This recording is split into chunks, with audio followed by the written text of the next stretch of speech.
दिन जीकर तो देखो ज़िंदगी किसान की, कैसे वो मिट्टी से सजा देता है थालियाँ हिंदुस्तान की। जय किसान दोस्तों। नमस्कार दोस्तों, मालवा का किसान चैनल में आपका हार्दिक हार्दिक स्वागत है और मैं हूं आपका किसान मित्र। और आज का जो हमारा वीडियो है कि गेहूं की कटाई में रखने वाली मुख्य सामान्य सावधानियां, गेहूं की कटाई और विशेष करके जो गेहूं आड़े पड़ गए हैं और जिनको हमें हाथ से जिनकी कटाई करनी है उसमें हमें क्या सावधानियां रखना है, इसके बारे में ये वीडियो है।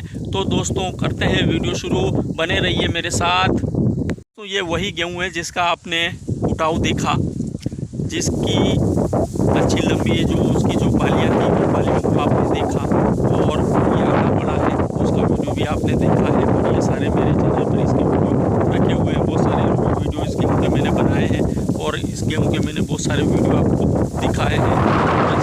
उत्पादन भी इतना तगड़ा निकलता और उत्पादन भी पता नहीं है कि रहता है, और उत्पादन फिर भी बताऊँगा मैं कि इसका उत्पादन कितना निकलता है। क्योंकि इस गेहूँ को अगर सच कहूँ तो इस गेहूँ में मैंने बहुत अधिक मेहनत की थी, बड़े प्यार से इसको पाल पोस कर बड़ा किया था, सब कुछ किया था, लेकिन प्रगति ने इसको सुला लिया था। ठीक है, जो भी है। तो दोस्तों कटाई में जो मुख्य सामान्य सावधानियां हैं उन सावधानियों के बारे में हमारा वीडियो है। तो सबसे पहले दोस्तों हमें इस चीज़ का ध्यान रखना है कि बालियाँ सूख गई है, लेकिन डंठल पूरा ना सूखने पाए, सारे डंठल बिल्कुल टूट जाए ऐसे नहीं होने पाए। ये देखिए इसके जो ये डंठल है इस प्रकार के मुलायम, इस प्रकार से नम जाना चाहिए, टूटना नहीं चाहिए। ये देखिए बालियाँ सूख जाना चाहिए, बालियों के अंदर का जो गेहूँ है वो सूख जाना चाहिए और डंठल नरम रहना चाहिए। इस कंडीशन में आपको इसकी कटाई करना है। क्योंकि दोस्तों ये देखिए जब गेहूं आड़े पड़ जाते हैं तो एक दूसरे में उलझ जाते हैं, ये आपस में इतने भयंकर उलझे हुए हैं कि अगर आपने इसके डंठल को भी सुखा लिया तो उसके बाद जब आप इसकी कटाई करेंगे तो इधर से खींचेंगे, उधर से बालियां टूटेगी, उधर से गेहूं बिखरेंगे, तो बहुत सारा आप नुकसान कर लेंगे। तो सबसे पहली चीज़ है कि आप इसके जो डंठल है वो डंठल पूरी तरीके से सूखने ना पाए। उसके बाद जब आप इसकी कटाई करें तो कटाई करने के बाद इस प्रकार से इसके पूरियां बांध लीजिए। अब ये देखिए ये मैंने कटाई करी है, ये इस प्रकार से इसकी ये पूरियां मैंने बांध रखी है। ये देख लीजिए आप, ये अब ये जो हमने इसकी पूरियां बांध रखी है, अब ये पूरियां बंध गई है। इसके बाद अगर ये 8 दिन 10 दिन यहाँ पड़े रहेंगे तो अब कोई नुकसान नहीं है, क्योंकि उसके बाद जब ये अच्छे से सूख जाएंगे उसके बाद उठा के हम एक जगह इसको इकट्ठा कर सकते हैं। उसके बाद कोई भी नुकसान इसमें नहीं होगा। और बिल्कुल जो मैंने ये कटाई खुद ने करके देखी है और मैं खुद कर रहा हूँ, आज इस गेहूँ की कटाई मैं खुद भी करूँगा, उधर मज़दूर भी कर रहे हैं लेकिन इधर से मैं भी इसकी कटाई करूँगा साथ में। ये गेहूँ खाने के गेहूँ हैं, घर के लिए मैंने गेहूँ बोए थे, खाने के लिए हैं, साफ़ सुथरे, इसमें मिट्टी ना आए, ये सारी चीज़ें देखना भी है मेरे को, मज़दूरों की भी देखना है और मेरा खुद को भी मेरे को इस चीज़ का ध्यान रखना है। तो बड़ी सफाई से हम इन गेहूँ को काट रहे हैं और अभी तक तो इस कंडीशन में हम इसको काट रहे हैं तो कोई किसी प्रकार का कोई नुकसान इसमें नहीं हो रहा है, कोई बालियाँ नहीं टूट रही है, गेहूँ भी इसमें से निकल नहीं रहे, चटक नहीं रहे हैं। बस दोस्तों अगर आप इस प्रकार से इसकी जो पूरियां बांधें तो इसमें इस गेहूं का ही इस्तेमाल ये करें। ये देखिए आप, ये मैंने इस गेहूं से ही ये पूरियां बांध दी है। इनको बांधने के लिए मैंने किसी प्रकार की डोरियों का, जो प्लास्टिक की डोरियां आती है उनका मैंने उपयोग नहीं किया है।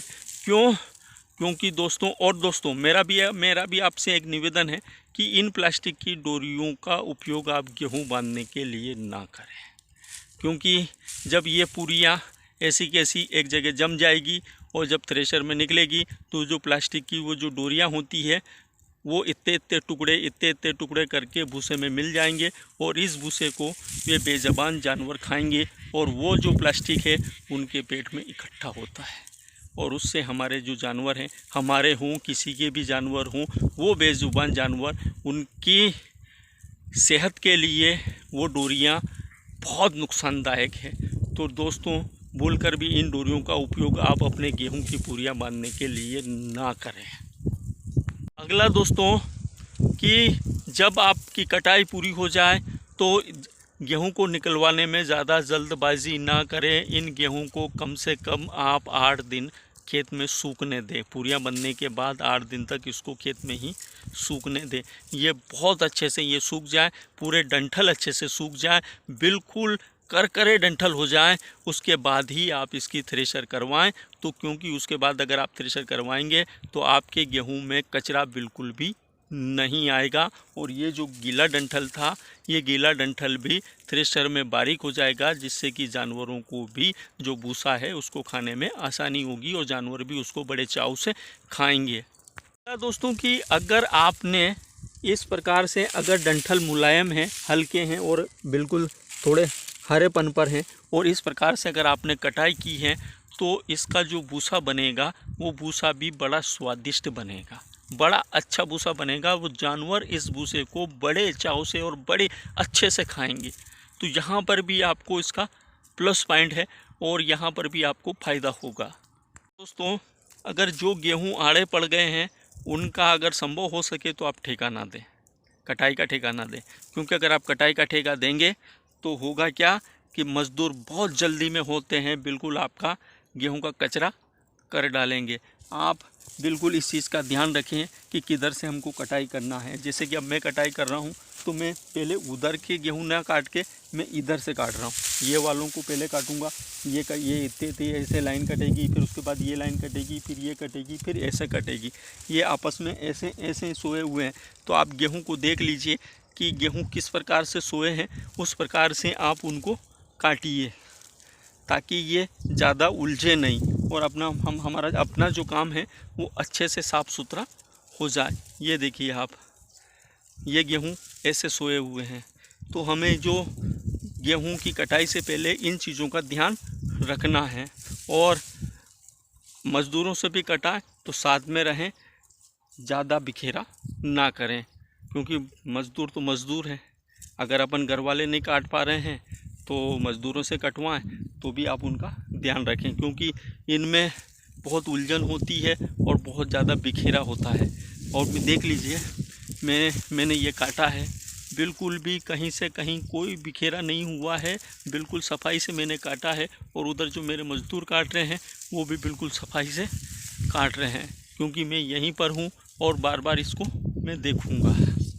तो 3 या 4 दिन बाद ये जो पूरियाँ आपने बनाई है, अगर संभव हो सके तो एक पलटा इसको लगा दीजिए आप।